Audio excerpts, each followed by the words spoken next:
హరే శ్రీనివాస హరే శ్రీనివాస హరే శ్రీనివాస. 8వ కీర్తన. ಸುಂದರಮೂರುತಿ ಮೋಕ್ಷ ಪ್ರಾಣ ಬಂದ ಮನೆಗೆ, ಪ್ರಾಣ ಬಂದ ಮನೆಗೆ, ಶ್ರೀರಾಮನಾಮಧ್ವನಿಗೆ. ಸುಂದರಮೂರುತಿ ಮೋಕ್ಷ ಪ್ರಾಣ ಬಂದ ಮನೆಗೆ, ಪ್ರಾಣ ಬಂದ ಮನೆಗೆ, ಶ್ರೀರಾಮನಾಮಧ್ವನಿಗೆ. ಕನಕಾಲಂದುಗೆ ಗೆಜ್ಜೆ ಜುಣು ಜುಣರೇನುತ, ಕನಕಾಲಂದುಗೆ ಗೆಜ್ಜೆ ಜುಣು ಜುಣರೇನುತ, ಜುಣುಕು ಜುಣುಕುರೆಂದು, ಜುಣುಕು ಜುಣುಕುರೆಂದು, ಜುಣುಕು ಜುಣುಕುರೆಂದು, ಜುಣುಕು ಜುಣುಕುರೆಂದು, ಕುಣಿದಾಡುತ್ತ ಬಂದ ಮನೆಗೆ, ಶ್ರೀರಾಮನಾಮಧ್ವನಿಗೆ. ಕುಣಿದಾಡುತ್ತ ಬಂದ ಮನೆಗೆ, ಶ್ರೀರಾಮನಾಮಧ್ವನಿಗೆ. ಸುಂದರ ಮೂರುತಿ ಮೋಕ್ಷ ಪ್ರಾಣ ಬಂದ ಮನೆಗೆ, ಪ್ರಾಣ ಬಂದ ಮನೆಗೆ, ಶ್ರೀರಾಮನಾಮಧ್ವನಿಗೆ. ತುಂಬೂರು ನಾರದರು ವೀಣೆ ಬಾರಿಸುತ್ತ, ತುಂಬೂರು ನಾರದರು ವೀಣೆ ಬಾರಿಸುತ್ತ, ವೀಣೆ ಬಾರಿಸುತ್ತ, ವೀಣೆ ಬಾರಿಸುತ್ತ, ವೀಣೆ ಬಾರಿಸುತ್ತ, ವೀಣೆ ಬಾರಿಸುತ್ತ, ಕುಣಿದಾಡುತ್ತಲಿ ಬಂದ ಮನೆಗೆ, ಶ್ರೀರಾಮನಾಮಧ್ವನಿಗೆ. ಕುಣಿದಾಡುತ್ತಲಿ ಬಂದ ಮನೆಗೆ, ಶ್ರೀರಾಮನಾಮಧ್ವನಿಗೆ. ಸುಂದರ ಮೂರುತಿ ಮೋಕ್ಷ ಪ್ರಾಣ ಬಂದ ಮನೆಗೆ, ಪ್ರಾಣ ಬಂದ ಮನೆಗೆ, ಶ್ರೀರಾಮನಾಮಧ್ವನಿಗೆ. ಪುರಂದರ ವಿಠಲನ ನೆನೆದು ಪಾಡುತ್ತಲಿ, ಪುರಂದರ ವಿಠಲನ ನೆನೆದು ಪಾಡುತ್ತಲಿ, ನೆನೆದು ಪಾಡುತ್ತಲಿ, ನೆನೆದು ಪಾಡುತ್ತಲಿ, ನೆನೆದು ಪಾಡುತ್ತಲಿ, ನೆನೆದು ಪಾಡುತ್ತಲಿ, ಆಲಿಂಗನ ಮಾಡುತ್ತಲಿ ಬಂದ ಮನೆಗೆ, ಶ್ರೀರಾಮನಾಮಧ್ವನಿಗೆ. ಆಲಿಂಗನ ಮಾಡುತ್ತಲಿ ಬಂದ ಮನೆಗೆ, ಶ್ರೀರಾಮನಾಮಧ್ವನಿಗೆ. ಸುಂದರ ಮೂರುತಿ ಮೋಕ್ಷ ಪ್ರಾಣ ಬಂದ ಮನೆಗೆ, ಪ್ರಾಣ ಬಂದ ಮನೆಗೆ, ಶ್ರೀರಾಮನಾಮಧ್ವನಿಗೆ. ಹರೇ ಶ್ರೀನಿವಾಸ. ಜಯ ಆಂಜನೇಯ ವರದ ಗೋವಿಂದ ಗೋವಿಂದ. ఈ కీర్తనకి తాత్పర్యం, సుందరమూర్తి అయినటువంటి వాయుదేవుడు. ఎందుకంటే హనుమంతుడు చాలా సుందరుడు. మనకి ఇక్కడ అనుమానం కలుగుతుంది, మరి వాయుదేవుడు అదే హనుమంతుడు వానర రూపంలో ఉంటాడు కదా, కోతి ఎక్కడైనా అందంగా ఉంటుందా అని మనం అనుమానపడాల్సిన అవసరం లేదు. ఎందువల్ల అంటే భగవంతుడికి 32 గుణాలు ఉన్నాయి. తర్వాత 32 గుణాలు ఉన్నవాడు వాయుదేవుడు. భగవంతుడు సుందరుడు. అలాగే వాయుదేవుడు కూడా 32 గుణాలతో శోభిల్లేటువంటి రూపం వాయుదేవుడిది.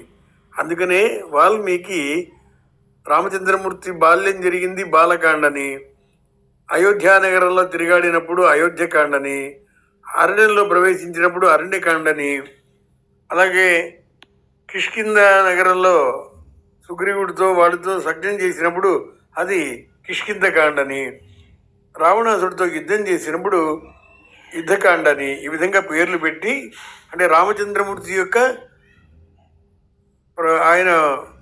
ఆయన చేసినటువంటి పనులను బట్టి కాండలకు పేరు పెట్టాడు. కానీ సుందరకాండకు వచ్చేటప్పటికల్లా అది న్యాయంగా అక్కడ హనుమంతుడు కథానాయకుడు కాబట్టి అది హనుమత్ కాండ అన్న పెట్టాలి. లేకపోతే సీత గురించి ఎక్కువ ఉంటుంది కాబట్టి సీతాకాండ అన్న పెట్టాలి. లేదా లంకానగరంలో ఎక్కువగా సంచారం జరుగుతాడు కాబట్టి లంకాకాండాన్ని, ఈ విధంగా ఏదో పేరు ఉండాలి. కానీ సుందరకాండాన్ని ఎందుకు వాల్మీకి పెట్టాడంటే అందరిలోకి అత్యంత సుందరమైనటువంటి వాడు వాయుదేవుడు. వాయుదేవుడి యొక్క బాల్యంలో, అంటే హనుమంతుడి యొక్క బాల్యంలో, హనుమంతుడు జన్మించిన తర్వాత చిన్న బాల హనుమంతుడిగా ఉన్నప్పుడు ఆ కొండపైన ఆటలాడుతూ ఉన్నాడు. ఒక్కడే కూర్చొని ఆడుకుంటూ ఉన్నాడు. ఆ సమయం దూరం నుండి అంజనాదేవి అంటే తల్లి తపస్సు చేస్తూ ఉంది.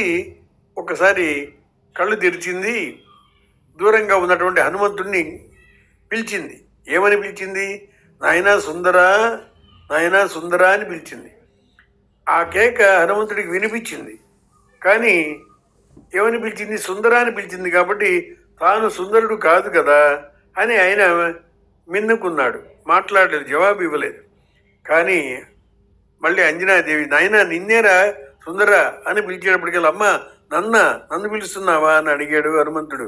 అవును నాయన, నీకంటే సుందరులు ఎవరున్నారు లోకంలో?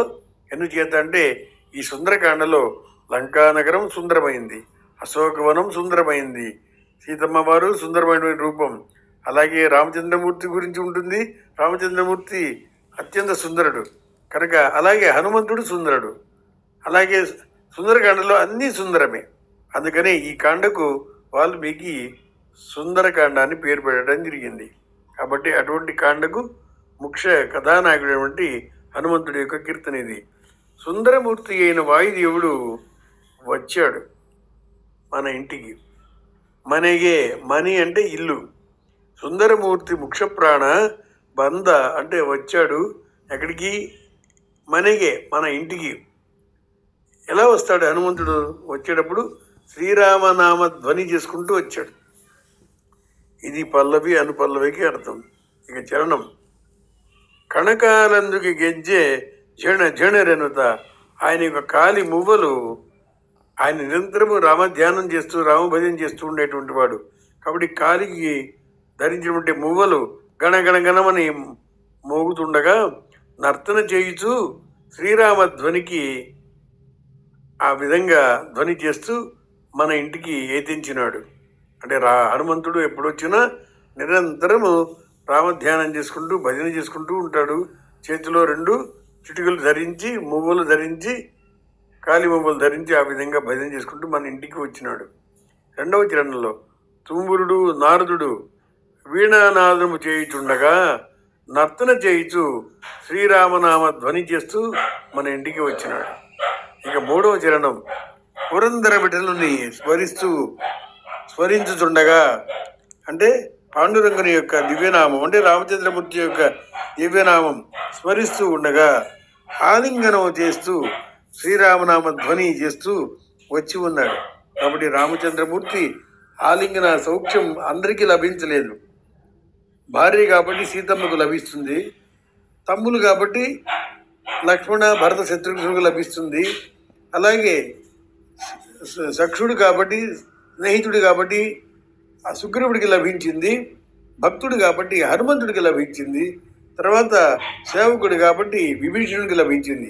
కాబట్టి రామచంద్రమూర్తి యొక్క ఆలింగనం ఆ విధంగా సంపాదిస్తూ, ఆలింగనాన్ని పొందుతూ భగవంతుడి యొక్క సంపూర్ణ అనుగ్రహానికి పాత్రుడైనటువంటి సుందరుడైనటువంటి వాయుదేవుడు అవతారం అయినటువంటి హనుమంతుడు మన ఇంటికి ఏతించినాడు అని ఈ కీర్తనకు తాత్పర్యం. హరే శ్రీనివాస.